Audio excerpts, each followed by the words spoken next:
bemalo bagamba okusharinga njala mumpitire ebitongole ebikwata banna Uganda omuli ekya ISO semwai ESO babeereko ba boss baabyo njala mumpitire ebitongole ebikwata banna Uganda biwamba omuli semwai ISO ESO nomuli ekya CID ekikumira ku Christopher Damole mubeereko kuno njagala court martial ekulirwa omukulu baguti akyali kadonno kubasagala kumanya naye abeereko kuno Muhoozi Kanyirugaba banjagala obeereko Nobati Mao Maobe yonna woli wokyali Netherlands na kweta ku video eno njala abasajja mwenna bakongole mani bagala ku video eno ne banna Uganda mwenna Janet Kemba bazinjala obeereko kubanga te go representing a bow Janet Kemba bazinjala otule ku video eno representing a bow kuba manyi kati essawa ndozanga zinayinza okuba ali mu saazi no bali mu garage kale awo mfundikidde babuuzaako n'okubatuma okusooka na njala soka kwebazanga sinavaamu njala okubaza bana Uganda mwenna abawangalira ku mitimbagano egy'enjawulo abali ku Twitter I salute mu bali kulwana ntalo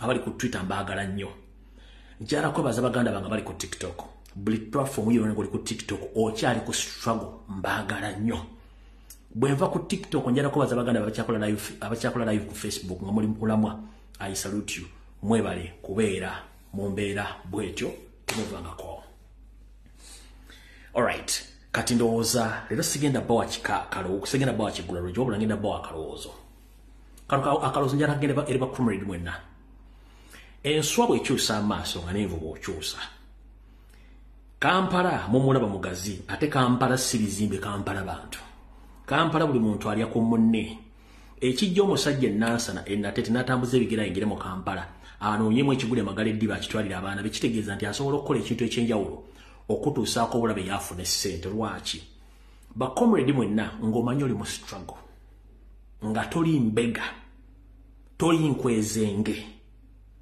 nkulabula comrade yenna nga toli mbega toli nkwezenge nkulabula njala kugamba boba toli mbwangu wewale gurupu z'abayimbi concentrate on struggle boba toli nkwezenge wewale gurupu z'abayimbi be Uganda be wale ntinze ndiddayi hadi wagundi obanze mbera ne gundi bera mwebale otherwise ekigaba butwa n'ekiwayo bana kikyatambula boba toli mbwangu gurupu z'abayimbi zeewale ng'oli mu struggle yagala nsiyo omanyi okufuna femo kyangu nnyo ne femo okuvaako kyangu nnyo naye femo ogivuddemu otya ogifuna otya njala kugamba batoli mbwangu kabulaza ng'okyali mu struggle weesonyiwe gurupu z'abayimbi weesonyiwe tude ba celebrity okonsentrenge ku struggle ebina gye n'ofuuka celebrity thereafter kekabadde akaloozo ka leero nkafundikidde teri kigulojje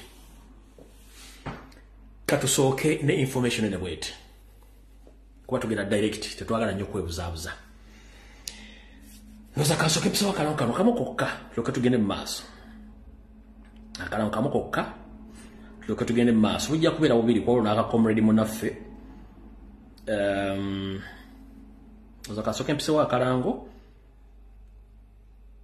kamu bubiri then tulyoke tugende mu maaso alright mwena bagala otambula kwogera mu ggwanga lya Canada mu semina eno gye mbadde mbalanga omukisa ogusemberezo gwa leero ngenda batuusaako bajembaga bulijjo eno company eyitibwa TCSJI presents the International Climate Change and Gender 2024 semina eno ejjatandika ennaku z'omwezi mwenda ejjatandika ennaku z'omusanvu ekomekerezebwenga mwenda omwezi ogw'omukaaga omwaka 2024 ejja kubeera mu Residence and Conference Center Toronto Downtown George Brown College 8 Copperage Street Toronto Ontario Canada ejja bwa Canada 5M5A OJ3 ng'oyagala kumanya ebisinga otuukire omukyala organizer omutesitesi wa semina eno omukyala Doreen Kajumba osobola omugobera ku Facebook ku TikTok n'ebintu ebirala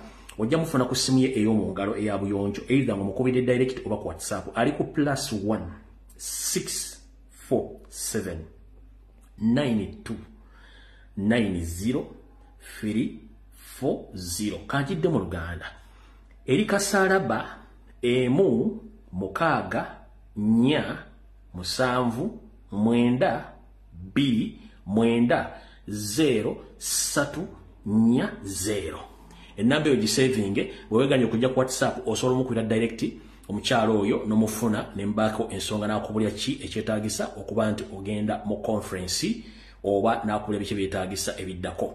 Alright.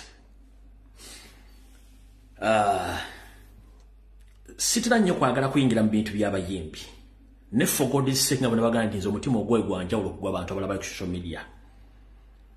Nali badde sikola kintu kino ne for God's sake olwokuba nti reference eno yafulumye kanjiisa oto wali kyakola naye nga nkidda musoka kuba disclaimer nti nze I don't deal with artists nti wangu promote wangu trick zaabwe ba diversions zaabwe baki naye n'omwana amuganda affe kuba mu Uganda ng'abantu abalala omuvubuka gubayita omuvubuka ono yayimba oluyimba lubayita twagala Pentagon oba otuddize ssente omuvubuka ono muyita Nico G ono bambi omuvubuka ono yakwatiddwa yawambiddwa era tamanyiddwako mayitire. Omuvubuka ono kigambibwa nti eno reference number gye bawabye ku poliisi bagiwabye ku Salama Road Police Station C/O Katwe Division SD reference 17/1702/2024 victim Nico Godfrey. Offense disappearance incidents. So ndowooza ali ku musango ogwo oba byekwanso Charles oba yawabye kubanda bakwano comply byekwanso Charles keka akapande oba reference ey'omwana ono eyabuziddwawo. Kyensembye okutegeerako okusinziira ku family member eyantuukiridde yensonga kindagaanya okupostinga nenga kanzi kyenkola live njogere ku mwana ono. Omuvubuka ono kigambibwa nti eyeyita presidential advisor omukyala full figure oba Nakangubi yamukubiranga essimu nga amutiisatiisa oba tafulumya luyimba olwo oba ayagala emirembe omwana n'afulumya oluyimba nekyaviriddemu ne bamukwata. Kati njala tegeeza omukulu wa Chieftains of Military Intelligence ne ISO n'omukulu wa CID Christopher Damulira mujje mutugambira nti amateeka mu Uganda tegakyakola era buli muntu alina message y'alina okuyimba ng'omuyimbi nti kati esaana kumala kunoonyerezaako. Tukizudde nti mu Kampala mulimu abantu abayina personal safe houses ngera they can kidnap and arrest anyone without taking him or her to any police station to be charged oba producing omuntu oyo mu court. So Mr. James Birungi of Chieftains of Military Intelligence, Christopher Damulira wa CID Noah ISO mu Uganda mu Kampala muzeemu ekibinja ky'abantu nga bo balina safe houses zaabwe ngera balina mandate ekwata omuntu ne bamusiba n'abula nga tewali muntu ategedde gyali. Bano bagamba nti ba ISO bagamba nti ba CMI olumu bagamba nti ba CID bayinza okubeeza mu safe house zaabwe okumala ewiiki mwezi mpaka lwe babuulira ng'okooye ne bagamba kiki mwetaaga. Batandikira wakati wa milioni 3 ku milioni 5 okuta omusibo oyo ng'amaze omuto kyalinga. So kati nkizudde ne mu Kampala mulimu abantu sijja bagamba nti ba mafia no bali related ku security agencies ne bayina ze bakola black ops operations okwata banna Uganda. Yensonga lwaki omuntu asobola okugamba nti gwe nepankira kompola nja kukulagako kubanga abakitegeeza nti yalina kyasobola okukola ng'omuntu alina akabinja balina obubinja bwabwe. So there are some dispersed groups in Kampala which keeps on kidnapping Ugandans nga tebamanyikiddwa kuwawona ebabuliddwa. So mbategeeza mu Uganda temulimu obubinja obwo naye nga buli connected ku CMI ISO ne CID ekulira Christopher Damu naye nga abantu babatuuse eri naye ng'ekyo bakikola baggyeko abantu ssente nnyingi kasita bakuzula nti olina ssente olina bizinensi oba oli ayagala kukwata ayagala kujjako kyapa kyo ayagala kutwalako ttaka lyo oba ayagala kutemula ezo bizinensi zigenda mu maaso mu Kampala.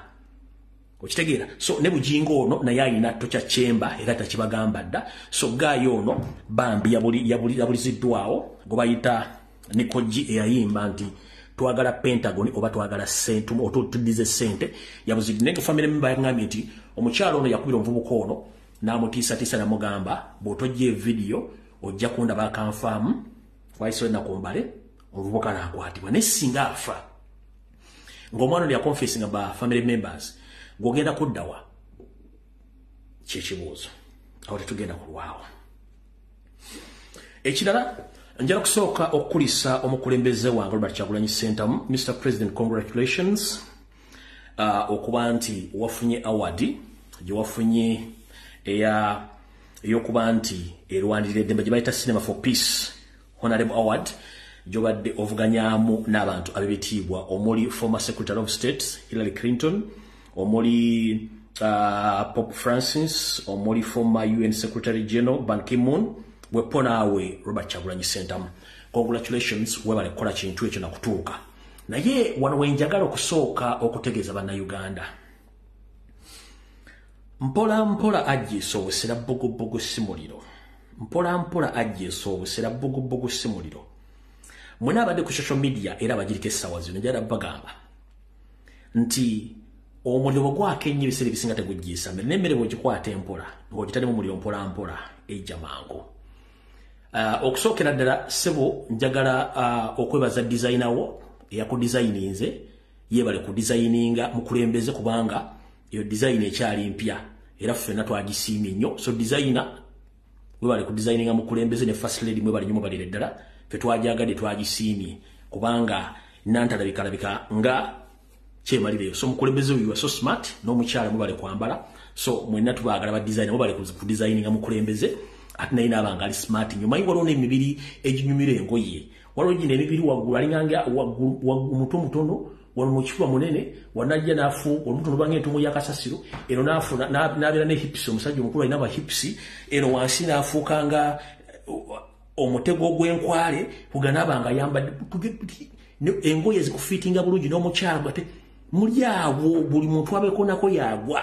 So zezo figure ezalagirwa mutwe kuzine ziringa ng'ensawo za pamba enkuba kasita enkuba etonnya mu nsawo ya pamba automatically begenda tandika okufunamu amavuunya enegeze wano neetoniwa wano neefunda bwe. So mwebale koma figure temugenda mu gym sikulanga mu gym n'omukyala simulanga mu gym ne wano bagenda mu gym bulunga banga abaji balogeramu nti gym bagenda mu gym. So mukulembeze mwebale kunyuma. Alright, design tukutumiddeko ate n'ekirala njala kubaza president n'akantu akala abantu abasinga bate bakategeera nerero kankakamba buuse. Omuntu bw'avanga ku ddaala eddala ly'omumanyire kunagenda ku ddaala eddala omugendangako mpola. Omuntu bw'ava ku ddaala ly'omumanyiddeko nagenda ku ddaala eddala omugendangako mpola kubanga sitiro bakyakozesa advantage eri enkadde gy'omumanyiddeko n'aprovingira mu statement agyaba agenze ku right now as we speak right now. Singa siggwe singa social media mainstream media mu Uganda tezikyalina mirimu kuba tebakyalipotinga mawulire. Every account on social media gy'openinga oba mainstream media they talk about Robert Kyagulanyi Ssentamu. But haters kubeera ku macha n'agula data nina okukalakata Kyagulanyi. But nti bad publicity is always good.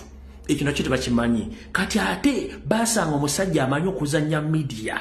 Whatever you come with no kyambala no kyogera no kikola amawulire. Kati gobule mu Uganda basobola kikola. Kati abo kyebatategeera nti gwomanyi okuzannya amawulire from day one obeera mu mawulire tokasasudde ga bwerere eri abagasasula bakola stanti bakola batya neggwe ng'oli kuli ne bweyambala bwambazinda baddayo nova kati liyambadde. So such people webali awo naye nga tebamanyi nti gwomanyi okuzannya kyebayita amawulire tolina gw'osasula buli omwajja n'ayogera ekikye n'otambula n'ogenda. So mukama wange nze naawe ankutyamu I salute you awo tuvuddewo. N'ekirala nga sinavaawo awo bahaters n'abacriticizing omukulembeze bagonde ffenna tetugenda kubeera kyekimu. Okukyusa obukulembeze obw'omu analog bwali bwakukwata mmundu ffe tetugenda kukwata mmundu. There are so many ways okujjako dictator. First and foremost president bwakugamba nti ye muntu wa mirembe agitegeeza mirembe kanjala sooka kukoboza gwe bukyanga olaba Museveni ng'ayingira olutalo lw'omunsiko yalina baani be yali nabo teyalina yafuna bufunyi favor kubanga baamuyamba ate nga bagande bamuyamba ne democratically gently president ata afunye ba associates abali ku international level buuza atuuseyo atya red carpet gyabaddeko ebungereza abasajja babaddeko n'alindi namunondo ya bungereza yabaddemu n'abasajja basalawo ensonga babaddemu ne banywa kacaayi bye bayogedoza bayogedde ku ng'oddawo ozunza omutwe n'agenda e Germany the same way n'abeera n'abasajja abanene ku pano bye bayogedde ku ki olowooza boogera ku mboozi zammwe sime byakisimanyi boogera ku mboozi ezizimbe ezigenda okukyusa eggwanga. ka video sigenda kazanya omusajja yagambye nti kitufu n'omusajja yalina okukulembera eggwanga oba United States of America ebigambo si byange bya muzungu yabyogedde Kyagulanyi asobola atya okutuuka awo gwe weebuuze Kyagulanyi asobodde atya okutuuka that's the question you might ask yourself naye Bobby asobodde atya okutuuka ku international platform nga ziriko international media bali bannamawulire abamala balina kamera ezikuba kilometers 5 nga bali maaso so ekibuzo ky'okusooka Bobby Wine yatuusa atya ku international platforms ezo nasinkana abasajja abanene janywera kyayi temumanyiyo mwamulabyeko bulabire nga lwakindeekana nammwe ka video no kayina kaakano wano kansooke mbazanyire kano ndowooza mwakalabyeko ne lindako wano kati abasinga obungi ekyo tebakimanyi bo bali mu bintu byagenda simanyi kulwana simanyi kukola kino tebakyalwanyisa mundu nti psychology ekakumala contacts zokka ziba zikumala kamala okulaga ka video kana bataakalabye mukalaye bulungi nnyo mulyoke mutegere nti omusajja ono kyagoba kyonna kinene lwakuba nti mbayambye ne mbabuusa kunandibadde sibabuusa kaliwakko as my music yaleese copyright yaleese obuzibu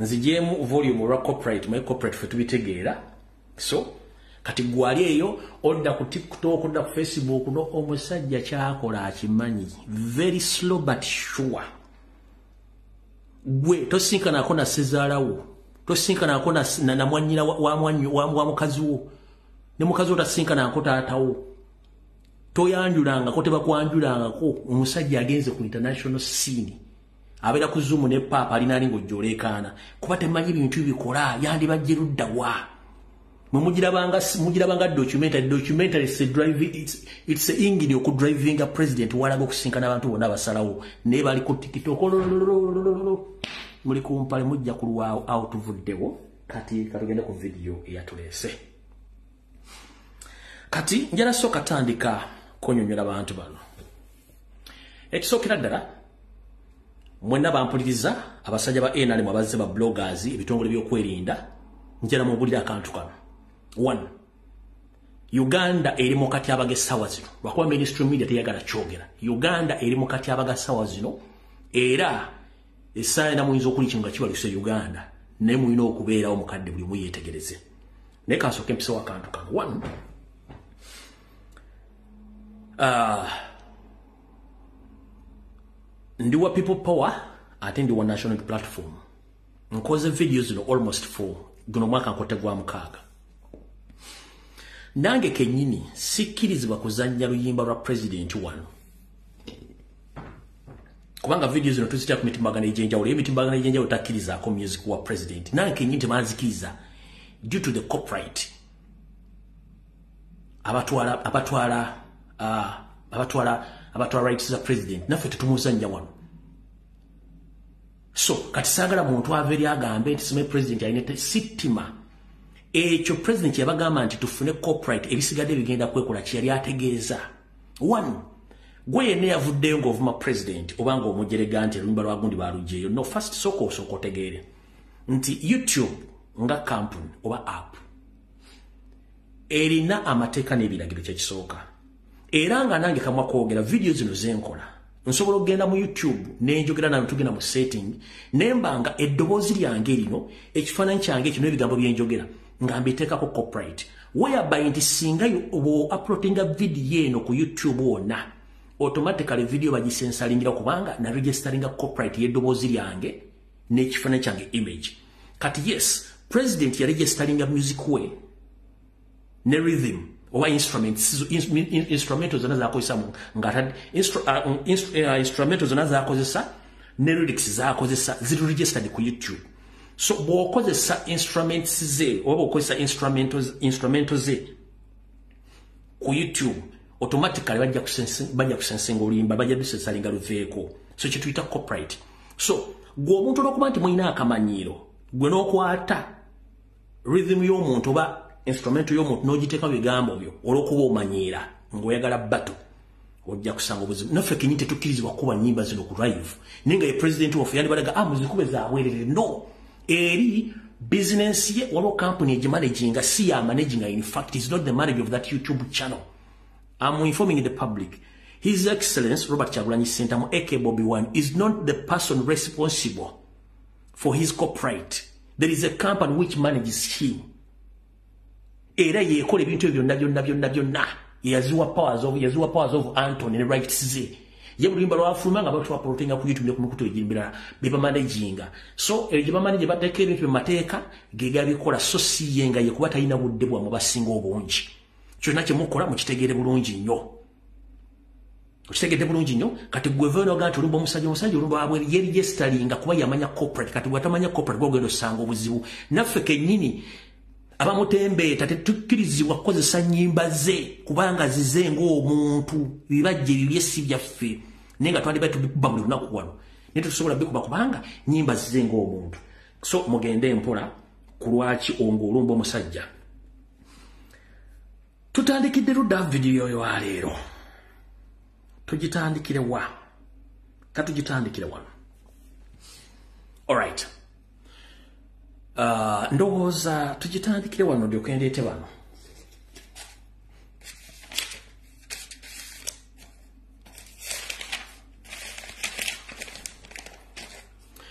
Buli Munnayuganda w'oli funa akabox buno bw'embaawo bw'obwo byuma otandika osula mu nnusu 5 buli lunaku.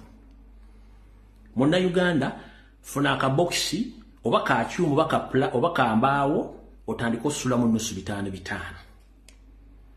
We tunakugambira nti ekintu kibaluse ng'ojja osereza okulya nkoko. Funa akaboxi oteeke mu nnusu 5 buli lunaku.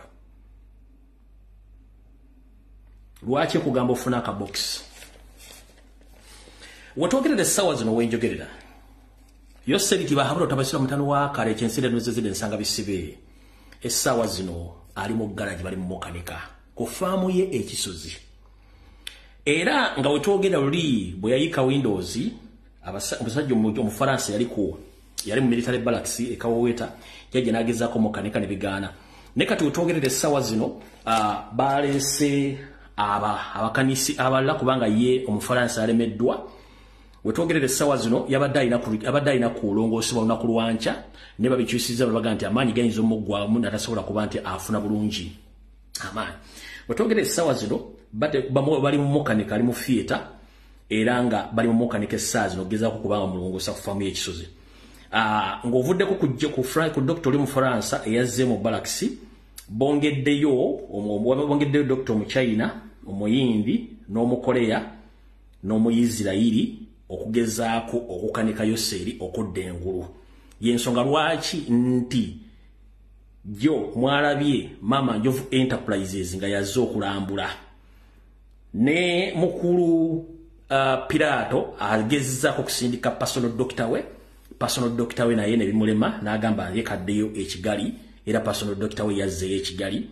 Bali abasigadde basigaddewo okugezaako okukanika omusajja ono abenga adda engulu. So bwe mbagamba nti 2026 buli alina ekirowoozo kimusooke mu kigenda empola mumpulirize bulungi mukwate obubokisi omusevengemu ssente. Mukwate obubokisi omusevengemu ssente. Ngenda sooka bba olugero luno buli omu obeere nga lukuli mu mutwe. Mukwate obubokisi bwamu buli omu g'osula mu nnusu ebyeri 5. Namugamba ne muoninga ne Museveni ebbanga lyomaze ng'otta Bannayuganda n'abantu abalala ojja kuvunda ku nsi kuno ng'olaba kyekiri mu kukola essaawa zo ali mu kuvunda ng'alaba. Lwaki mbagamba ebigambo bino? Nabazanyira video wiiki eno yennyini ne mbagamba nti mu constitution ya Uganda president ye mukulembeza afuga eggwanga ate yabeera omuduumizi w'amagye gonna mu ggwanga nti president bw'abanga afunyemu enkenyera yonna nga tasobola kukola kintu kyakuduumira amagye na kufuga ggwanga amumyuka yaba alina okutwala obuvunaanyizibwa obukwata embeera z'eggwanga zonna oddifuga bweppo n'okuduumira amagye yabeera second in command kati president Yoseri tibahabulwa mu kavidiyo ke nabazannyidde kano menjala bo reference ngamba jjukizo mayimu mulowooza okusoma amawulire kyangu n'okugabwa wa kyangu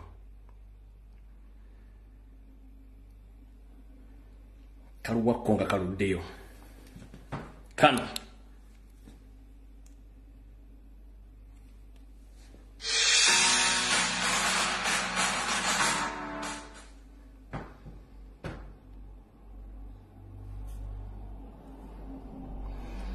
awo yabadde awaayo obuyinza ng'abuwa omukulu General Wilson Mbadi Mbasu yabadde abwejjako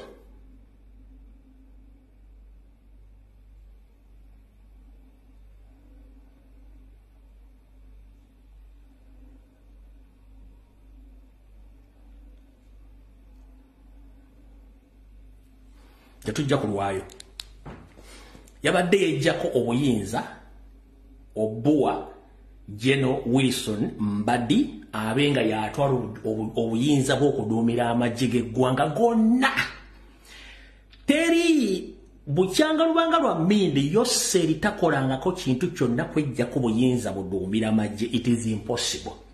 Ne bwe yali mu lutalo nga ali ludda wa aligende Tanzania agende Sudan era yaduumiranga amagye mu agaba yeekerewa mu Luweero.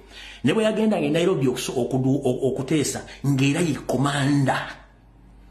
Kiki ekyamuyinudde okuba nti awaayo obuduumizi bw'amagye? Ekyamuyinudde mumanyi bakoona laptop ng'eyise Windows bakayita kaka sound bakayita batya ka sound ka Windows ne bakakoneka du nti ayise Windows yayise kati kiyakoze nejja for the first time in his history neyambula obuyinza bwonna obw'amagye n'abukwasa Wilson Mbasu Mbadi adumira amagye g'eggwanga gonna mu butereevu. Bw'amala okumukwasa it was tekyabadde constitution kiri unconstitution. Lwaki kiri unconstitution? Mu ssemateeka w'eggwanga omuwandiika asoma bw'ati nti president bw'abanga afunyemu enkenyera vice president yalina okutwala obuvunaanyizibwa obuddukanya eggwanga n'okuduumira amagye. Remember vice president mukyala Jessica Alupo ali ku ddaala lya major. So it was very easy Museveni okuddira major ng'ate vice president n'amukwasa tools of power zonna. Lwaki yabuuse Jessica Alupo ng'ate major n'anoonyaayo oli Mbasu Mbadi gweyawadde obuduumizi bw'amagye gw'ayina amaaso n'obwongo n'obutu soka owulirize. Constitution egamba nti omukulembeze nabo banga ayise Windows vice president taking over no commanding amagye bwe kiri mu constitution ya Uganda. Yoseri yabuuse Major General Jessica Alupo n'amubuuka naawe obuyinza bwonna n'abuwaani Mbasu Mbadi. Lwaki? Kubanga akimanyi nti ono Major General Jessica Alupo abeera aliikirira abantu b'omu Northern Uganda. Yabuwaddaani kati gw'alina obwongo tegeera bye nkugamba awo tuvuddewo. Kati bw'amala okuwa Mbadi okuba ti yaduumira amagye, jjukira Mbadi yabadde CDF, Commander of Defense Forces. Kati Commander of Defense Forces Mbadi babadde balina okulonderawo agenda okudda mu bigere bya Mbadi mu ofisi ya Mbadi. Naye ekintu ekyo amagye tegaatudde kiteesaako. Salimu Sale yakikozenga ye mu bumenyi bw'amateeka n'atuuzaako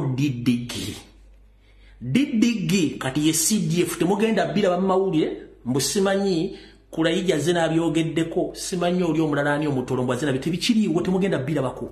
Naye ono Sale kye yakoze kisawuvuga.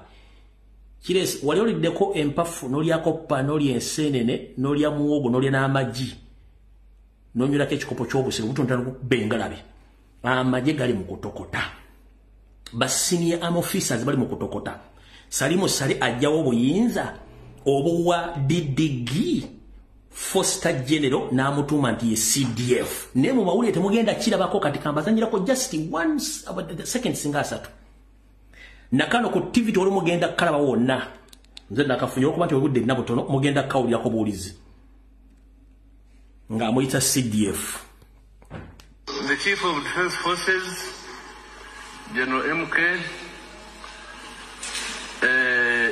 Chief of the Air Force, ako kakenjagadde mulabe kuba kawanvu. The Chief of Defense Forces, General MK,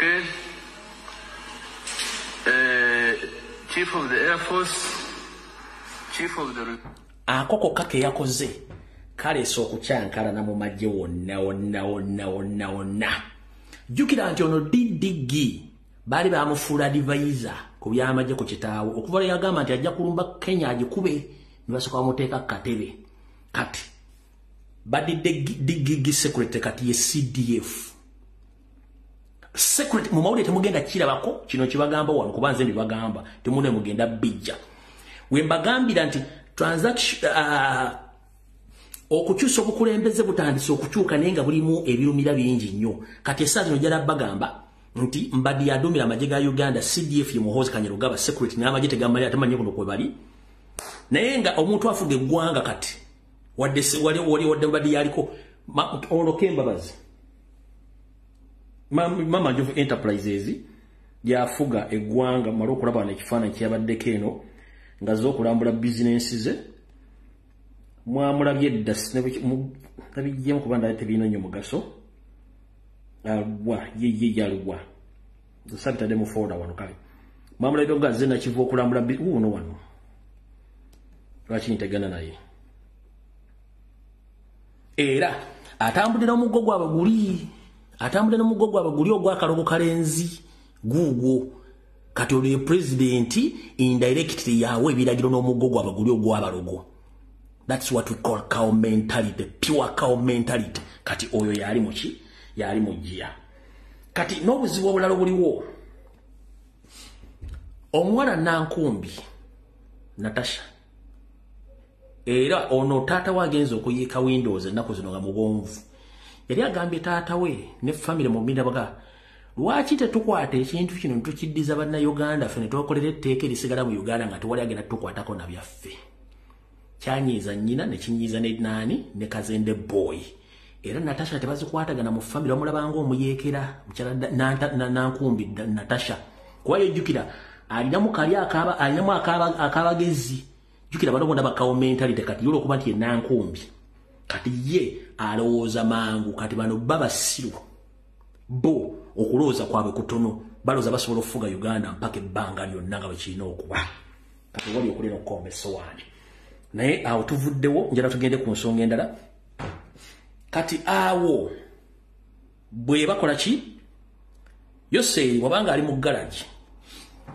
yabadde atumye Norbert Mao agende Hague Netherlands ayogerageziganye n'abasajja abo wano huno umanyize byange mbwana ne bwino kwali sagala mugende musajja atugende musajja abadde Netherlands mu Hague ate talina footage talina footage nambalaze last week huno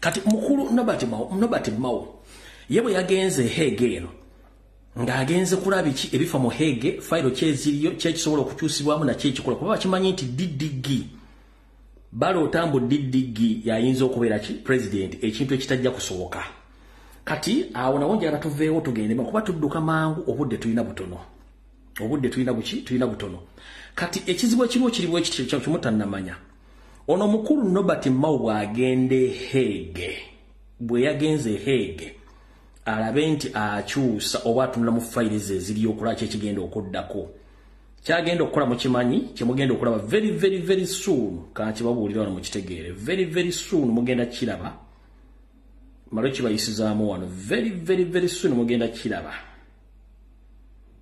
very soon mugenda kiraba kyekiriwa. Alright, ekigenda okujja kigenda kubeera bwe kiti nti Norbert Mao Oluva-Hehe agenda kudda mu Kampala, bagenda kwatagana ne Kiriwa Kiwanuka Attorney General, bagenda kuleeta ennongoosereza 73 mu ssemateeka w'eggwanga. Mu nnongoosereza zino mu ssemateeka mwe bagenda okuleetera ekyokukyusa obuyinza okujjako okulonda president, balonde bamemba parliament be balonda president. Do you copy that? Bagenda kuleeta constitution amendments 73 muzo mugenda kubeeramu ey'okujja obuyinza bwa bannayuganda bo bajjako babuteeke mu president bamugjewo okumulonda nti tulonde nga tuyingira tunabamemba parliament be balonda omukulembeze. Eyo mugenda kira very soon muzaga ka video kano very soon kyebagenda okukola ki kyebagenda okuleeta mawule ekyo bagenda bileta mu parliament very soon mujja bila. So awo n'otuvuddewo byonna kukyusa goolo bakyusa goolo butya bwe basigala mu buyinza mulimu kwepiica babaleetera diversion mulimu bino mulimu mbiri babazzeeri ng'oyagala okumanya nti bano abasajja balina diversion super. Awo bulijjo mbagamba nti ba state agents be basasulira abaana okukola bu video w'obuseegu n'okweyambula obutta ku social media nga muwakana. Sylvia Mukando ndoza kuno kwoli. Sylvia Mukando ndoza kuno kwoli. Kino wakyogedde ng'okimwe musasula ssente z'abaana abokweyambula. Eri tugivuddeko eya power shifting mugitegedde bulungi nnyo. Kanjala Balaga abapromotinga obuseegu ku social media ng'eyiye yennyini yagenda asobola obbukwata. Sigenda kulwawo tugende ku information. Ulira. Olinda katono nnyo. Muwulire omwono omukazi mukulu namugamba kansoke maloba briefing amwono katono mu Baganda n'Abaganda n'empewo zaffe. Omuntu yenna nga mukongozi atulwako empewo tolya amagi mafumbe tolya byennyanja tolya kazzukulu ka Dawudi ono byasiibako n'abamu abakongozi ng'empewo nkambwe nnyo tokkiriza bikolwa byakwegadanga nno byokwegadanga babikujjako. Ono mukwegadanga teri amukwatira nsawo kati bulya byayogedde nkwata ka video nenkekwata imani nkamuwa kwegamba abaana batuwenga obuntu lwaki tomuwa netwebuuzizza nti omuntu gwokawo ddala mubutuufu alimeyonkana kyomu akwagala mandi waliwo omuntu gwosobola okukawa nga takwagala nga konenga alina kyakubalako njagala kuzza nkwata ka video nenkekwata imani nkamuwa kwegamba abaana batuwenga obuntu lwaki tomuwa netwebuuzizza nti omuntu gwo aya basi kati mu nsonga eyo tugambe nti wano mwatulaalya sipiidi ebintu bino mwali wabitandikaga nga tetunneekengera.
Me, I can't believe it.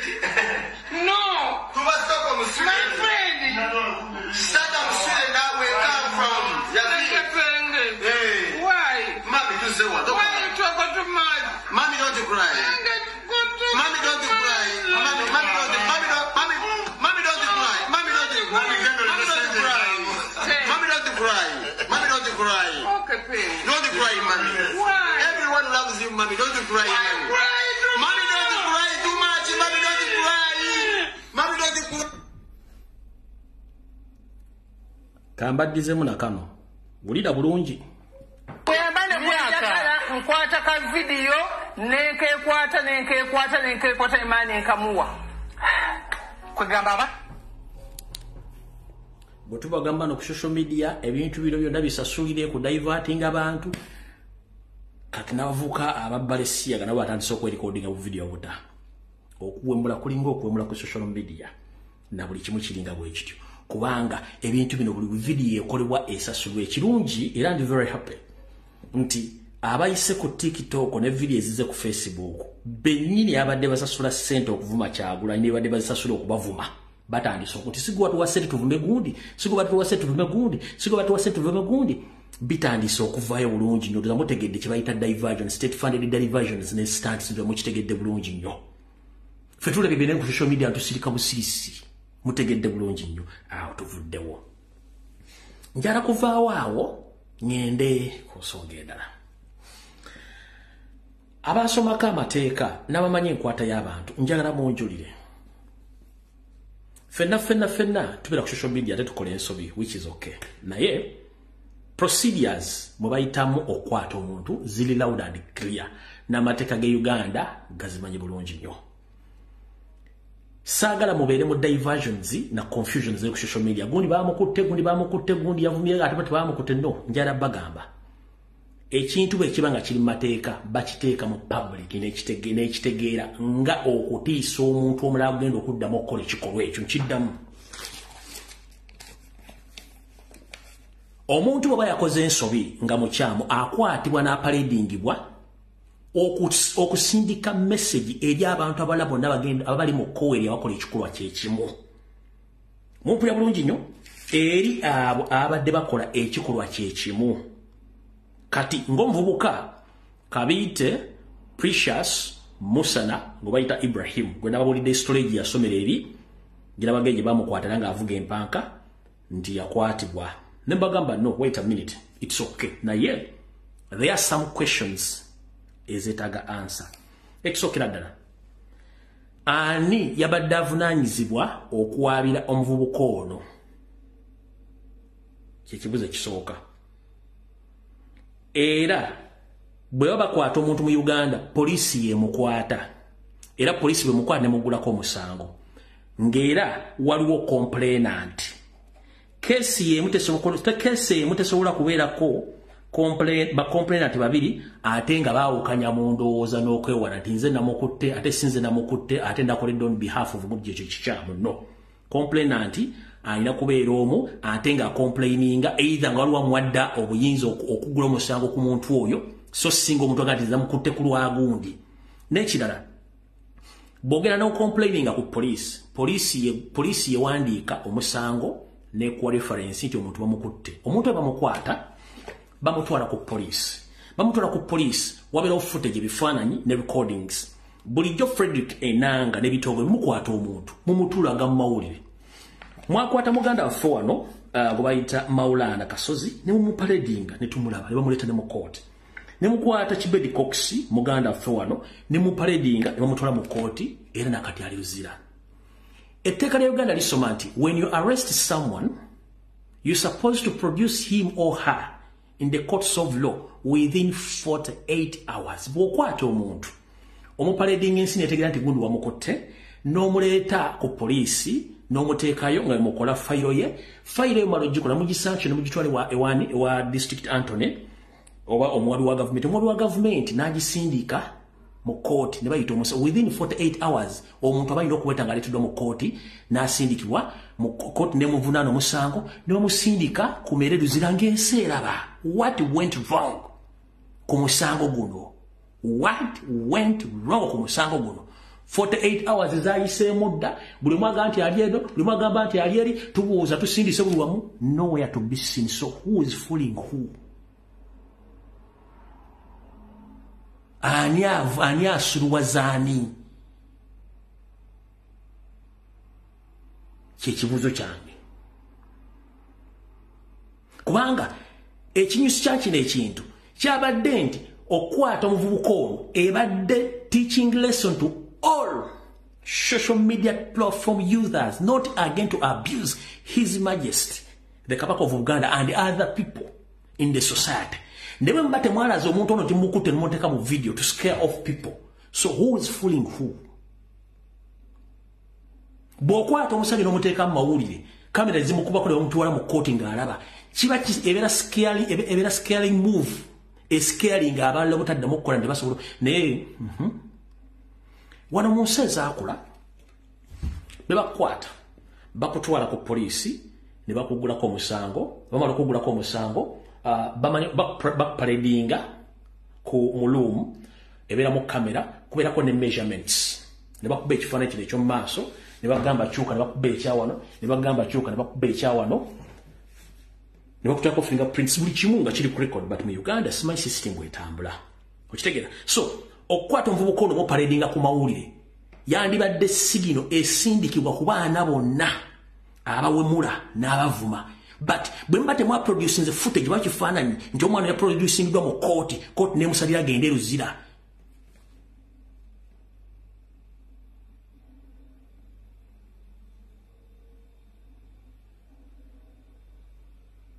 Nzira nedoza ekigendererwa ekiri mu kwata bwe mba mwamukutte kusindika sigino ku buli mwana alina akosa media platform ky'okuwomula kibi temuddamu kukola kintu ekyo ono ye twamufunye who is next but tekiriwo. So who is fooling who and who has a right to open a case against him? Who? So njana mugulama amaaso ekitugisa ku social media kuno babula ebintu bino mugula amaaso nti amateeka gyegali ne procedure oba emitenda mugayita okukola mwegali. Nkugamba Mawulana Kasozi bali bambanja sedeze essanyu ly'obuliri ebiga byenkozesa nno nga binene nnyo. Muganda wange Mawulana Kasozi bali bamuvunaana ssente ez'essanyu ly'obuliri oba ezatisi z'obuliri ez'abaana bamugoba emisinde nga ne kamera kwezirira omukwata mpaka mu kooti. Muganda wange Kipedi Cox bali bamuvunaana kuvoola bakuwemula muntu bamukola muparadinga bamuteeka mu kooti bamutwala bamusiba. You know the evidence we need to look at you provide the evidence okusindika message eri abantu abalala. Bwebanga Mawulana bamuvunaana essanyu ly'omu buliri ne bamukwata ne bamutwala mutulaga kati ate ono yabadde avumye omuntu.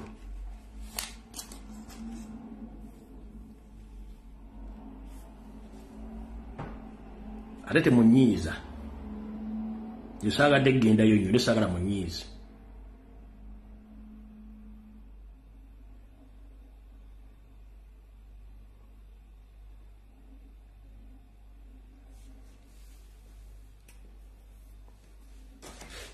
Mimi njogera ku nsonga za Buganda waliwo abantu abantambulira ku mutwe basaagala banninnyeko essaawa zino.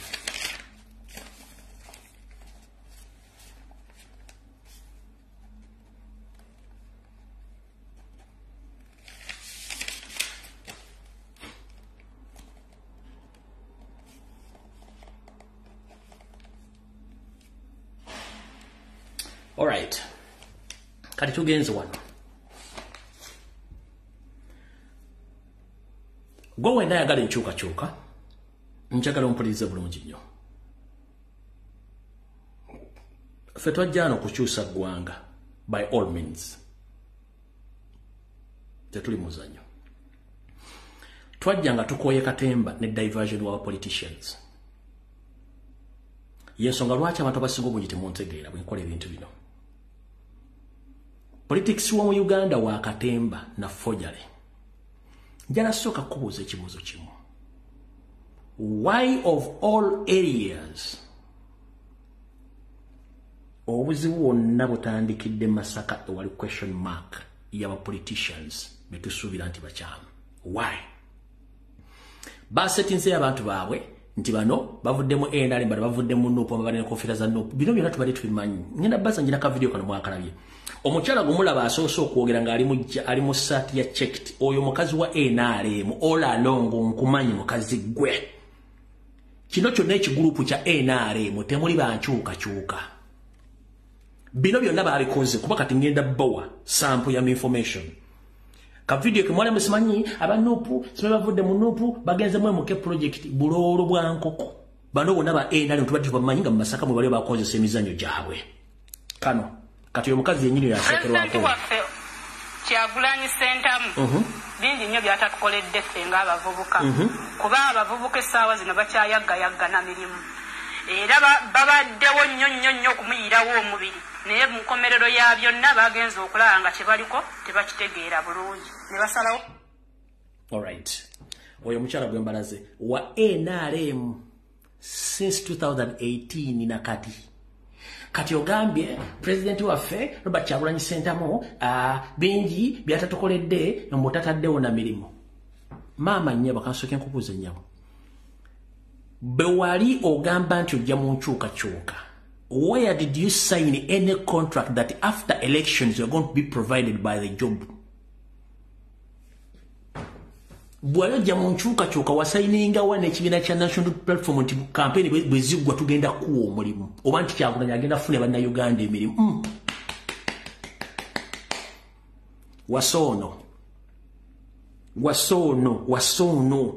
bino ebikazi bya NRM bina cow mentality kati atambuza mutwe nga mmale omutwe mukalu nabagamba nti omukazi yenna omulungi ng'omutwe mukalu otawanya ebitundu eby'olukale n'ebigere ebyo kino kya NRM ne kagulupu kabwe kambadde manzi video zino nsoka neza analyzing bulungi nnyo nindo kanumba omuntu ng'ampulira bulungi nnyo wulira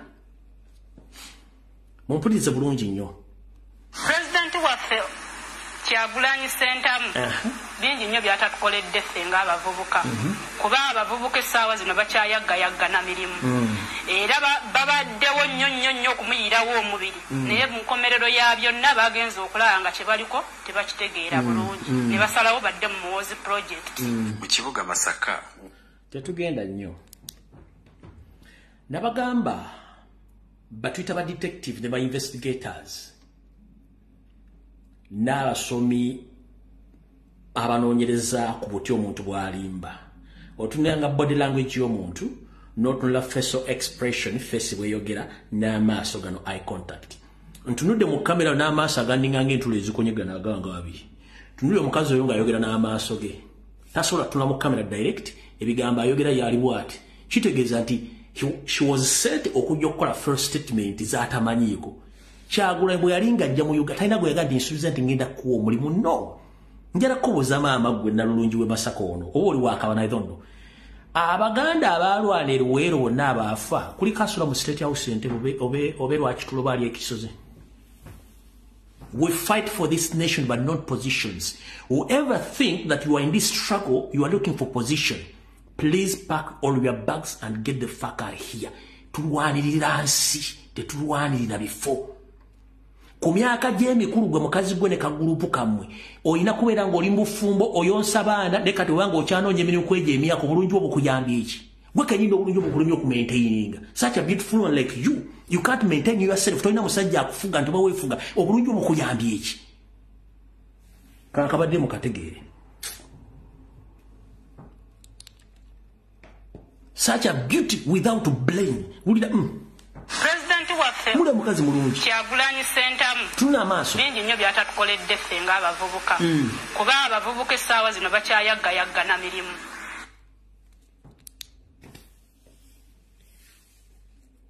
kati zino embaata zaaneti kazinsiki zino zibayita kabuzi n'obulungi bwennyini bumulimu okukozesa abakazi balwanyisa bulungi funa ssente gole mu Kyagulanyi afunira omulimu mwawandiikawo endagaano tetugenda kulwawa kuba mwagala nnyo ebyonoonese kati abo tubavudde kakakabinja kukamazo ka destroy nga kagenze such groups zigenda kuvaayo no problem mukole bino ffe tunabuzibu namu twagala genda wano wewali ekinyusi very soon or later mwenna abali kuno abadde bangoberera n'abadde bagoberera ebyobufuzi mubadde mumanyi abasajja abava mu UID ne bajja mu Democratic Party ne bakola DP Block ne bakola Subi ne bakola Walk to Work ne bakola G7 kati bakola G20 ne bagenda ko mu FDC ne beetola bwe batyo kati ngenda ku just mentioning akabinja kamonso kaboko waliwo akabinja kabayitanga Subi akabinja kano kali basajja na bakazi baganda Subi nkogera mpola nina bagamba kama Subi kati Subi egenda kudda Subi edda etya buli akalimu akabinja akagenda kudda mu kibiina ekipya kibagala okwaniviringa okusobola ekibiina ekyo kati bamemba abali mu Subi eri enkadde batandise okudduka gye babadde bali ng'asembi okudduka abadde mukulu Ssemujju Ng'ando n'ow'ekira Ssemujju Ng'ando yali yavudde mu FDC agenda kubabulya ki ekiddako very soon kiki ekiddako kubanga bamemba bali mu kasuubi ako nange nakatuukamukko twatulanga ano meeting ezasookera ddala olaba eno post office Kampala Road post office oba kati eno waliyo kizimbe kyekya studio yazimba awo kati wano waliwo Barclays eri ku Ntebe Road kati ekizimbe ekyo ekiri awo okuva ku post office osalodde eno ekyo ekizimbe ekiri awo meeting ezasooka okutuleza Subi era mwabeerangamu Betty Namboze but to mention Betty Namboze mukana akabinja taliimu mweno Subi empya Betty Namboze bakireke taliimu mugenda kubaamu Abedi Bwanika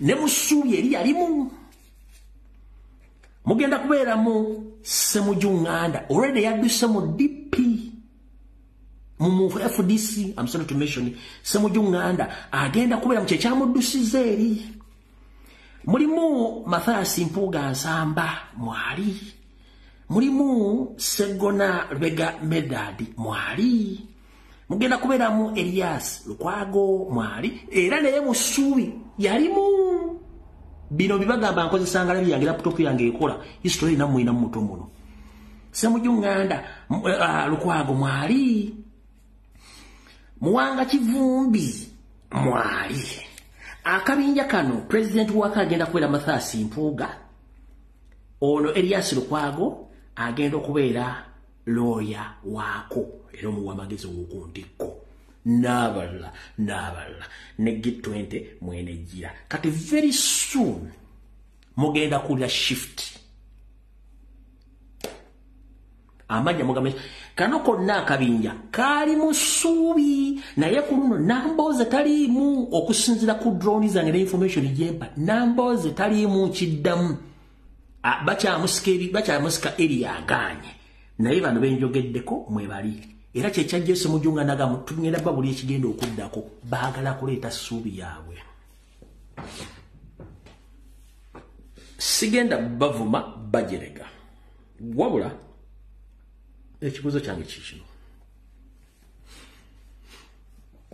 muli bannayuganda abasajja bakulu abajjudde mwensi Uganda emugiraba bweri era mumwagala ebeere olw'okuba mugaggawadde muganye otunula ekifaananyi ekinene eky'eggwanga mutunulidde embuto zammwe education system efudde economy efudde amalwaliro gafudde kubanga you can afford okuvuga zi V8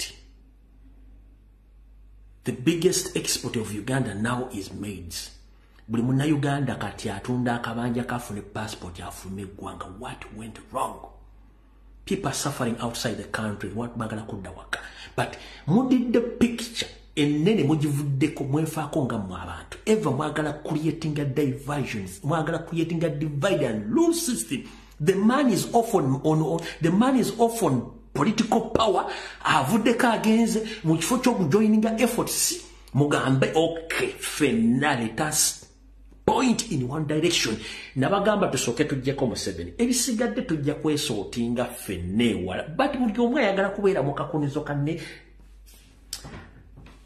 munansonyiwa emyaka 3 bagenda kola statement nembagamba nti waliwo politicians abalina okufa Uganda okusettling. And I still stand with my message. Some politicians balina okufanjiddamu n'olwaleero. Even if I'm the one sabotaging the change, nange musobola okunzijawo. For the sake of that nation. Nakola statement ye. Muno Kagege yagiza wano. Kanjibazanyire wano. Kagege yagiziza. Bagimpadde wano. Kanjibazanyire wano. Muyinza okuza nti limpinze sitya kwogera kye ndayogera kuba nkiddamu. Bemba saagisiimudde. Kanjize wano. Eruwa obeeri musimu ndala.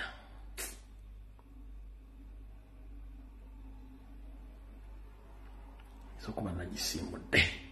Badde gye nagibazanyire mu kakase nti nze nyimirira na buli kimu kyoma kye mba njogedde sikisazaamu. Eri ludda wa.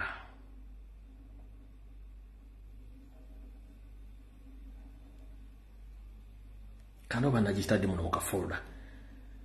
Let me see whether I saved it here. Nze nyimirira ne statement zange. Ate sizisazaamu.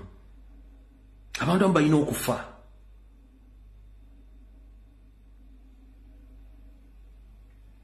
Njagibazanyira ku Lwokutaano nga maze okuddamu ogifuna. Kubanga nagikola. Nyabasinga obungi mwagiraba.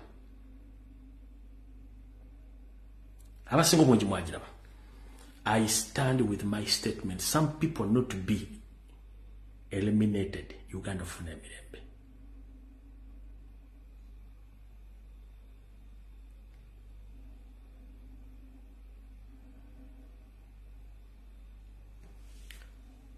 Abamu Africa Member Parliament kati mulina kye musobola kukola. The likes of Abedi Bwanika. You were nothing. Walina ekibiina ekyo ne kikulemerera. Ne mu DP ne kulemerera. And others. Habala Mathasi Mpuga. You were a member of Parliament only for 2 decades, but you had nothing in the Parliament. Nobody did you. Omusajja n'akuwa owa leader of opposition. Wali yagala kuwereka ekifundikwa. Puga. Ne group wali yagala Robert Kyagulanyi Ssentamu ku bwalupu akwereko n'ekifundikwa ne fumu n'omusomesi.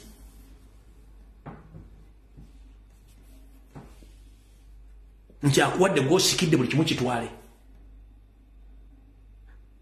Nenda Rebecca Segona, a professional lawyer who is respected across the country but lack the point of nationality.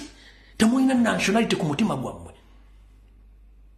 Buli omu wali yagala Kyagulanyi kifo kyakwadde mu Parliament akwereka ekifundika akwereka effumu n'omusomesi babasumike mubeere muleme kuvaamu. What kind of nonsense is this?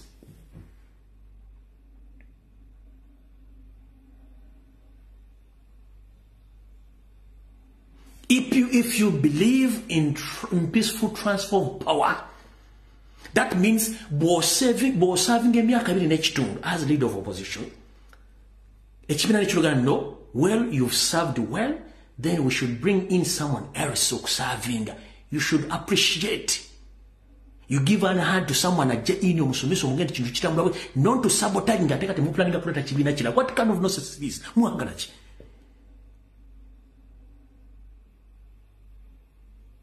Mwagala ki? Mwenzo galubu yatufuukira ekizibu ku social media ne mu Uganda. No, this is the reality. Nze sina kifo kye njagala. Njagala nsinga etambula. Ensi zaatuleka zi Singapore, zi Malaysia, zi Dubai, Saudi Arabia. Bali mabega kufe. Bali mabega kufe. Kiki kyatuukawo? Abasajja ne bafuga eggwanga oddifiira. Ko musajja uli ali esanze ntoge ali mu theater, ali mu mulongoosa. Gine ebiro takyasobola kunywa. Alina ebizimba mu spinal cord. Yenda ayise Windows nawe alina obuyinza for the first time kyatakolangako. Naye mu kifo ky'okutula muga nti banaye tutule tukole ekintu kimu. Mupulaninga katokoze kubanga eva mulina mentality ya sabotage temwagala kuba nti waliwo asobola obbakulira. Kasooke mbakulire. Lwaki mukola ebiraamo? Mukola ebiraamo kuba mukimanyi nti anytime anyway osobola okufa. Omwana ono akusikira. Wandibadde osisa mukazi wo kuba mwenkanyi okubadde mu kisenga mwepiija. Lwaki osisa mutabani wo? Kuba it's the protocol. Nabanga wa myaka 3 nga yaliwo isite protocol. So waki temukkiriza muntu yenna ba blessingidwa nga yaliwo ina powers ne muwaga heri n'atambula n'agenda maaso nga leaders. But Munyoma Kyagulanyi Musimanyi is not a politician, taina experience mwagisoma wa. Where is the political experience in Uganda? Temulina ni every time mukola sabotage for what purpose, for what? Think about that country, guys. There is impunity in Uganda. There is impunity which is going across East Africa. So there is a problem which is taking place in East and Central Africa. Some Congolese are dying like frogs because of the mistakes of Museveni and his brother Kagame. Many Congolese have been killed due to the ongoing war.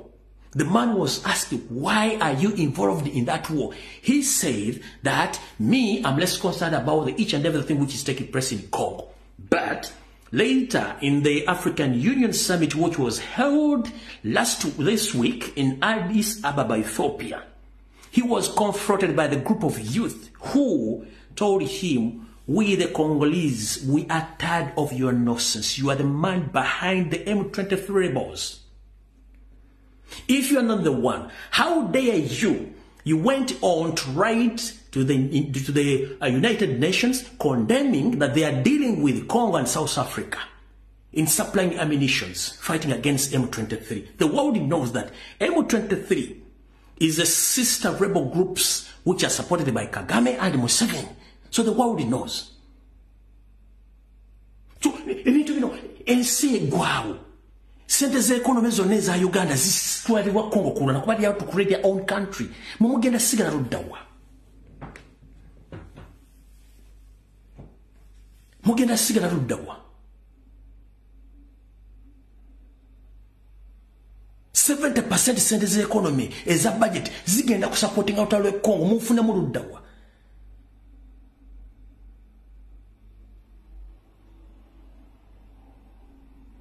Sente za Uganda zatwala olutale Congo Rwanda nezi Rwanda zikulakulanyiza Rwanda the same time zigenze Congo zirwane Congo era bakole yensendera era bajesente mu gwanga until when generations and generation in Uganda zona spoiling idwa temusobola kutula ko wansigama the enough is enough kubanga muina sente you can book any flight ne mugende bajjanja basirimu wa mwenikasa susuro mu abaluma. Think about the next generation will think mulowoze ko ku bantu ba bulijjo. Amini engudo ziyaleka mu Kampala wakati mu sisemu Kampala Central wezili amalora ge yaleka wegali buli kimu kyaleka nga abamugendo mutta we kirite kikyukangako bana batukoledde ki.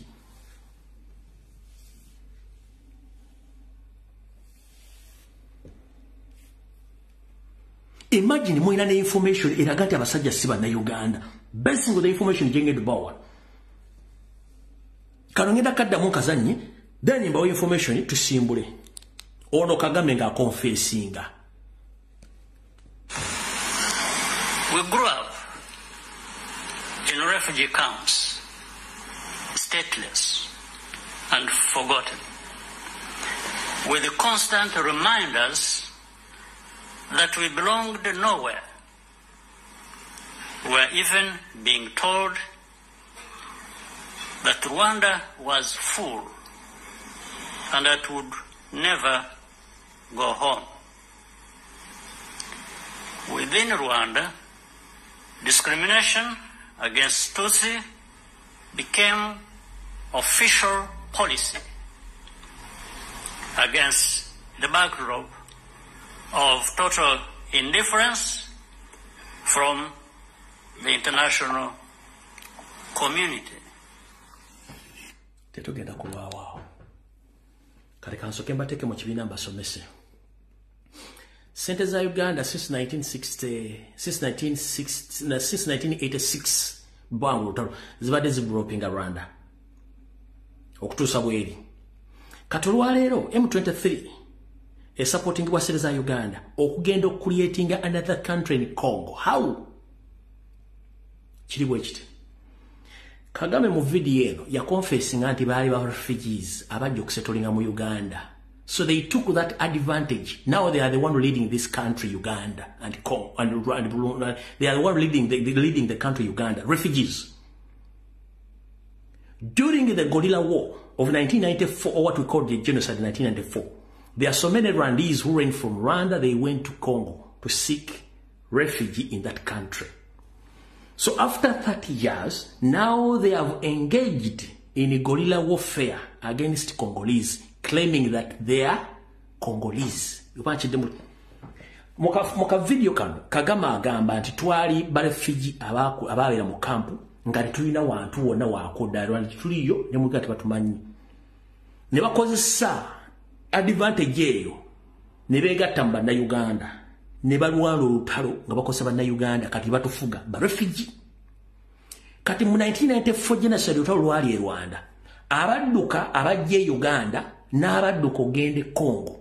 Kati abagende Congo kati myaka giri 3 nga bagenze okufuna obudomo, kati bakutte mundu nga beyambisibwako Uganda e Rwanda ogenda okulwanyisa ate eggwanga lya Congo, mbu nabo banyalba Congo bajjeko gavumenti eri kubanga bagala creating ansi yaabwe. Era n'otajja mu bwongo okola nti bano abantu ba creating a dynasty nakosa n'oli ebisajja bito politicians information weeri mu archive 1994 bana bali mu kube mundu wa M23 nga bayandwako n'abali eri bagendayo nga barefugee nga bwe kyali wano mu Uganda. Kikulemu okutegeera n'abafuga si bana Uganda nabali Istoraga mu 1994 badduka okuva e Rwanda ne bayingira Congo for safety. Katale bakutte mundu beyita ba M23 nga Museveni bwe yajja mu Uganda n'asooka n'efulafulu nasa n'akolawo ne political party n'emulema n'ekyusa n'efula NRA n'awangula bamala ofuka NRA n'afuka NRM. Kana mazofuka NRA balese ate simanyi balese pokoliji oba polejiriji jibalese kitwale kyona kyuyagala oba olese pokoliji oba nendo za pokoliji kwa bonna bali bambizi kabisa banyuba walaji bakyuse muri tulako ddundandiko ku analyzing politics bana basajja ngeje befuulamu nkoziza Museveni kuvamu wafulunasa mutujju azze wavudde mu fulunasa bakoze waawe kibiina ky'ebyobufuzi kivuddewo bayingidde ensiko bafuuse ba NRA mala okuwangula akozesa bannayuganda agituma NRM kati bava mu NRA bagala kweyiwa bagala kifulasimu poko liigi era temusobola kukozesa bwongo. The same applies ku kiri e Congo befudde ba M23 nenga banyarwanda nemuganya okuzuukuka muddeno muddere ekintu ekiwe ky'amaanyi Museveni kyatya mwagala kikuba mu bituli mbabuulya mugenda kola buvuyo mugenda kuva Masaka wali mu bino by'ensomyo byonna byonna mugenda biraba very soon awo tuvudde osagala kulwawo. Kati Museveni akapitulinga atya mainstream media. Museveni yamanya nti mu Uganda the moment kasitoka capturinga mainstream media ngokozesa security agencies zo kiba kitegeeza nti ogenda ku blockinga information yo ne badde someswa abantu ku TV ne ku radio nga ngojina mu ngalo zo. Jukira Museveni government yali owning a New Vision nge owning a Radio Uganda UBC at the time bonna n'abakwata kati private media companies bwe zajja zino WBAC CBAC Sanyu Capital Simba ani zonna najja ze sapienza zani radio zi TV nga kuliko abasajja bali voka bogira politics abasomesa Museveni how will I control the media when people are talking like this? People know history, they don't fear, so how can I handle this? Nakozesa semwai iso okutandika okufuna abantu bano webatekera empira ejo eja TV ne radio stations nabali mu media Museveni abasinkana mayistola embeera naye kati wano olunaku lwebazanya empira gino Museveni lwe capturinga mainstream media bonna n'abatwalira bonna nakati bonna balina mu ngalo ze bulijjo mwebuuza kyatandikira loddawa ngalabi kamba telekonzo manyize videos za embeera nazo wano mugenda kuwulira bonna basenku buge mwe bali baani bonna bamulirwa muwogo mugezi bonna mwe bali muyoga gye kitegeera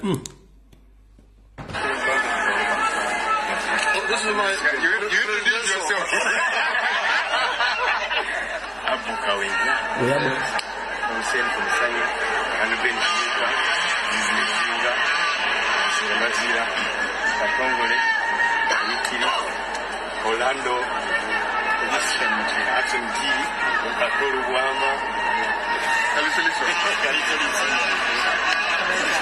and the Vanilla Mother. One is going to watch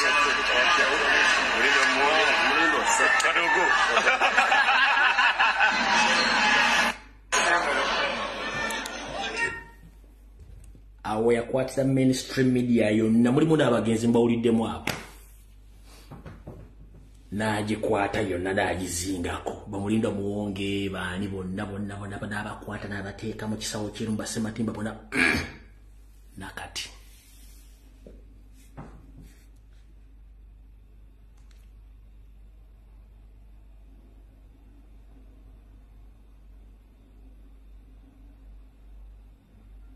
mutegedde njala mujja ku social media ng'okula data okuliza information tujasobola kufuna ku TV ya Uganda na history kuba fe video tuzirina lwakuba ezimu za simu ziri zangwako na luzinga information nyingi naye tulina information yonna engeri Museveni gy'azza capturingamu institutions n'azikwata n'aziteeka mu ngalo ze nkabadire mu kawulire muula basajja butayogera kusirika nkabadire mu You introduce yourself.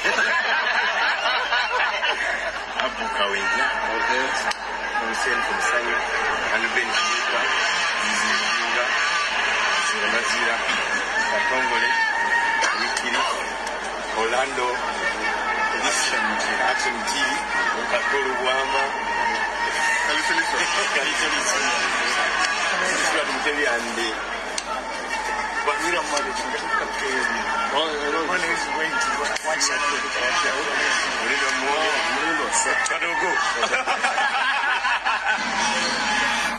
oyo Kadogo gw'owulira ye Medi Nsereko Sebuli ba siasa ye Kadogo yaleeta zino zonna enkwezenge za ZP Buloko ku CBS buli lwa Sunday nga zo zibira rutini kukyusa bwongo bw'abantu byabufuzi kubanga zamutegedde. All right.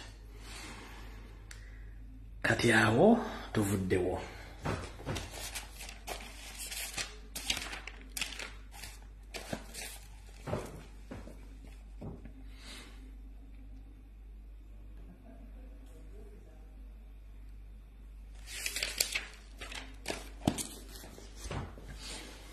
Awo tuvuddewo. Kati njala soka tegeza bana Uganda mwenna. Njala mbeera lati nnyo. Nabagambi buli mwaka ataka box kateke mu nusu 5 mwetegekere kyenda kalunda bwanaba muzisa mwengulu aizu naye nga njja bagamba nti buli anywa ku 226 be very careful ayizo botabaayo.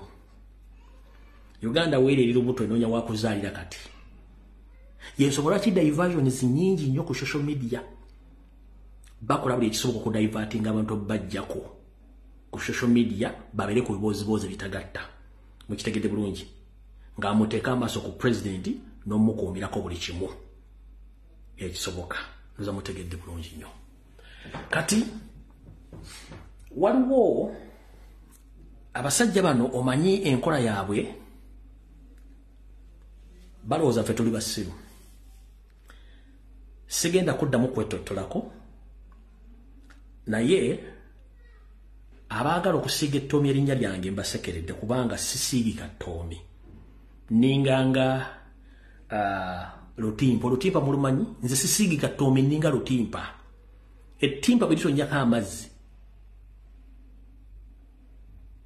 oba ekikola ky'ejjuni lya bwayise bwe litonyako amazzi gayitako buyisi bwe gati gayitako buyisi kati yenze kati bino bene by'omuvubuka okuvoola Ssaabasajja Kabaka NRM ne babloga bonna ne Gashumba. In fact Gashumba kansooke nkutegeeze kale bakakusaliremu nakuwoninga ne nkugamba toddamu kwogera ku linnya Lumbuye ng'oli ku programu zo waganda okutegeera nkuwoninga omulundi ogusembayo Gashumba Frank obeera ku TV ya Balamu n'omanyira Kyagulanyi n'omanyiira nze siina lutalo naawe naye nkulabula Gashumba vaku jerinnya Lumbuye mukamwa n'ebibozibozi by'ennyumyako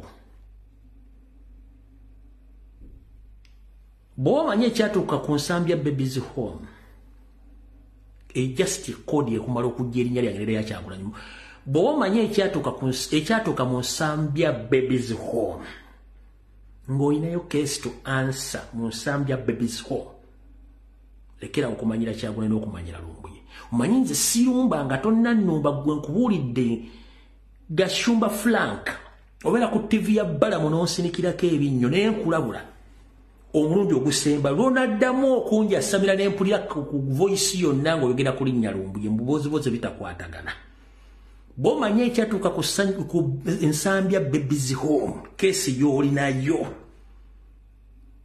a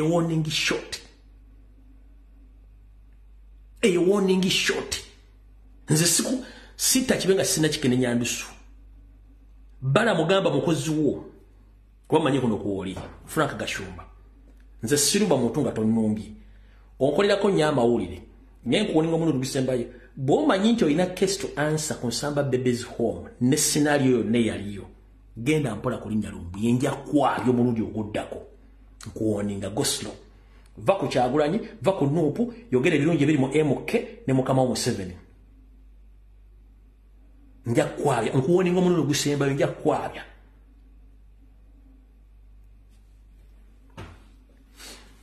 tugenze ku muntu omulala gwenjagala okuwoninga mu ssaga zino zonna ezibaddewo ez'okutasa Ssaabasajja Kabaka n'ebirala basajja bano bagezezaako nnyo okufuula erinnya lyange ekintu ekyogerwako ennyo naye njagala mu lukiiko lwa Buganda nga lutudde bwe lunaba gye luli munnabyabufuzi yenna oba mukiise mu lukiiko lwa Buganda oleeteka vidiyo konna nga nvuma oba nga nzivoola oba nga mpemula Ssaabasajja Kabaka abalangira n'abambejja oba mu Buganda n'abagereka okaleeta okazannyire ku TV ya BBS Telefina oba mu lukiiko lwa Buganda oba ku TV ya Uganda yonna okateekeko please ky'oba okola naawe yennyini blogger wa NRM to wasting a time mumba mwina evidence recording aka video wakajje nzisidelitinga video zange okaleeta ogende Lumbuye wano yawemula Ssaabasajja Kabaka yawemula n'abagereka yawemula omulangira n'omumbejja yawemula nze kabeka tiki ku mayiga simwagala ne sisobola muwemula no a big no nsobola kubanga na difference n'omuntu yenna politician nesisobola kuwemula kubanga sisaasaanya ntungo ku social media eyo sibo mundabira ekyo kifaananyi kimwagala okunsiga si kyendimu kwata aka video nga mpemula oba mpemudde Ssaabasajja Kabaka ekitasoboka oba mpemudde Ndaabagereka ekitasoboka oba mpemudde Ssangalya Bogobali okaleeta okazanyi ku social media ku TV as simple as that niyo batokalina zip up nze nataasa Bwakabaka nentaasa Ssaabasajja Kabaka magulu kuba kinkakatako jjajjange yali musajja mulwanyi yataasa Bwakabaka kati mu abasajja abali Mmengo enkwezenge ziri mu NRM ne ku media za Uganda munzijeeko akali enkoko munzijeeko akabojja kyennakola kumbe mwenete wali asobola kikola kubanga media mbalaza history Museveni yagikapcharinga yagikwata n'agiteeka mu ngalo ze so saali mu kiraasi bagamba naye ngenda kusirika nga Obuganda busaanawo bwe mba bunvunaana muzimu gwe nnakola nga ntaasa Obuganda ogwo gwampeebwa jjajja wange era ngukoze na kati nkyagukola temujja kuntiisatiisa kubanga mwamanya njagala genda kuyeeyita ow'ekitiibwa ali Mmengo omukulu Kawuki ow'Obugalubindi omusajja omumpi ng'ekkufulu eyeeyita ow'ekitiibwa gwe nkuwonenga bw'oba ojjamu empale n'akabikka omulalu nga togenda kufuka weesonyiwe Lumbuye bw'oba ojjamu empale yo n'akabikka omulalu oba akabikka akali enkoko nga togenda kufuka nga olina gy'okola ebikolwa by'ekintu ekikulu weesonyiwe kubanga nja kwabya n'ekitiibwa kiwako Obugalubindi oba oyambala oyinza okwekanga n'ebitongole by'okwenda bikutte ku misango gy'okuliisa obuliisa maanyi n'okukyankalanya famire z'abantu Kawuki bino biwayogedde Kabaka nga baliko ebibiina by'obufuzi n'okusingira ddala bibiri bye bawagira era babeera beenaanisa emijoozi gyabyo ekibalowoozesa nti abakulembeze baabyo be babatuma okukikola. Njagala okukubiriza bannaffe abali mu by'obufuzi okukoma ku bantu bammwe oba ababeerimbikamu ne bakola ebibbe bwebeera nti sinkola ya kibiina ky'enaare oba kibiina kya nuupu oba ekibiina ekirala kyonna okuvuma kabaka katikkiro n'obwakabaka nkubeko ebibiri kuba abavumyeko nga beerimbika mu byabufuzi mbalabe mu bibiina bimeka bibiri NRM nalaba ow'ebbomba nendaba noono omutegesi w'ebivulu balamu ate mu nuupu ndabi bangi bano balumbuye baani banuupu komaawo nkazeeyo kakazeeyo second CB second says oba ekibiina ekirala kyonna okuvuma kabaka katikkiro n'obwakabaka nkubeko ebibiri kuba abavumyeko nga beerimbika mu byabufuzi mbalabe mu bibiina bimeka bibiri NRM nalaba ow'ebbomba nendaba noono omutegesi w'ebivulu balamu ate mu nuupu ndabi bangi bano balumbuye baani banuupu abantu ne babeera kizibamu mubeegaane mulwa eyayita owekitiibwa Kawuki kiri ku record nalwana nawe ku social media ng'oleeta ebifaananyi bya Ssaabasajja Kabaka musajja ato ng'afaana bulungi ageze nga nze nteeka ebifaananyi by'embeera ya Ssaabasajja Kabaka embi mwali n'ogambanga abantu nti Ssaabasajja Kabaka bw'ati bw'afaanana muve ku bigambo byabo. Ssaabasajja Kabaka bwe yavaayo ng'abulako Majaani musajja watto ng'ekimbe kimbala embiri wayogera ki era wali okola mulimu ky'essaawa ezo. It was me who was fighting against the institution of fake leaders in Mengo, I myself. Kawuki omwayimpa oliranga ikufulu eggala kabuyonjo za City Council togeza na kuntinkula oyinza okuntinkula akamanzi nalwana naawe ng'opostinga ebifaananyi bya Ssaabasajja Kabaka nga musajja mugezi vunyo ng'anyirira kumbe omusajja afa mwenkwezenge mmwe omwo wayimpa walira n'amagezi ne gayimpa wa ebyo muyina okwogera nkubuulira gwe kasajja gwe toddamu. Abaana basobola ogenda ku Facebook ne bakebera ebifaananyi bye wateekanga nga Ssaabasajja Kabaka agenda kufa bwe mwamuwera keeke ya kofi ne agyesalire nga wali okimanyi bulungi nnyo gwe muvubuka gwe we give respect where it deserves, but if you don't respect yourself no one is going to respect you. It's on record. I was fighting with you and your boss Maiga. Mwatekanga ebifaananyi ku social media mugamba Ssaabasajja Kabaka ali bwati musajja watunga olumbe lumbalimbiriza agenda kufa kati ngo ojoyogera ku nze gwe. No, it's very easy. Moina BBS telefaina ku sente z'ettafaali YouTube channel weziri zonna ku videos agendo jo video munga mpemolo banga nfuma Ssaabasajja Kabaka banga mutyobola asi gwe muvubuka gwe ekikwambaza galubindi ng'emmotoka ey'ebirawuli eno Volkswagen eno gye bayita bite eyina obukokowe nolowooza nti oyina amagezi tolina magezi. Nkugambye neegenza obanga ojjamu empale n'akabika akali enkoko nga togenda kufuka ng'olina ebikola by'okola neeginja kwaya.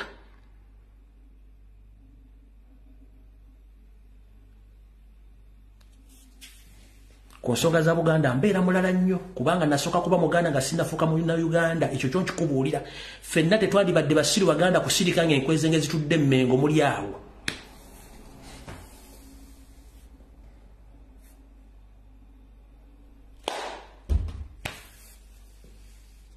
Tokiddanga namu.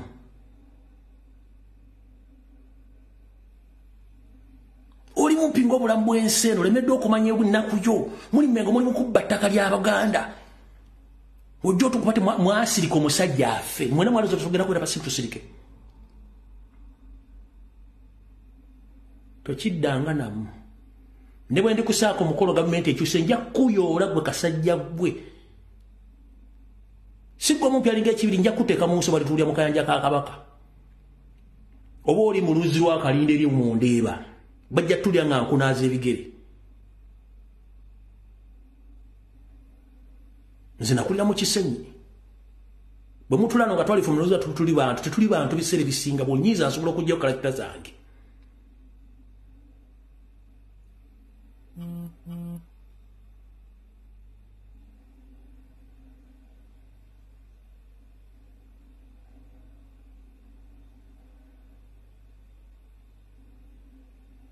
Kamuloza bwe Muganda musiru.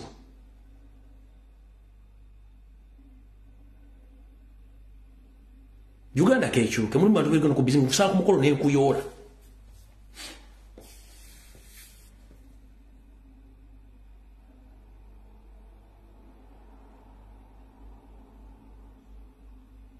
Video wedde wamma mukama bakume musule bulungi. Tusinkana ku lokta msa 2 za kawungezi. Video wedde.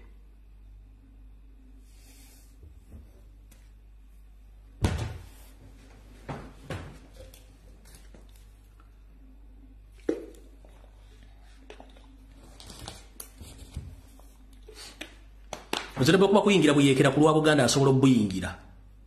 Ku lwa Buganda yokka asobola okuyingira obuyekera. Kati mumujja mutuzungira ko mulinga ngomukago omukazi gogo mu ovuro mujja muzunga kasajja kampi nja gwende nsechu ko baga tumbi wuyo nonya woyita muwachitibwa mufunisa abana babane mbuto kwa muli bachitano mutigano okulabirira abana mujja mutumanyirano ku social media mboyo gende simanye no sense.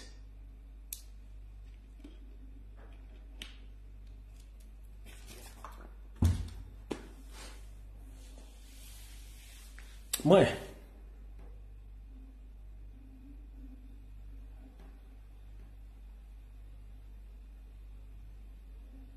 video de musula bulungi mukama bankomere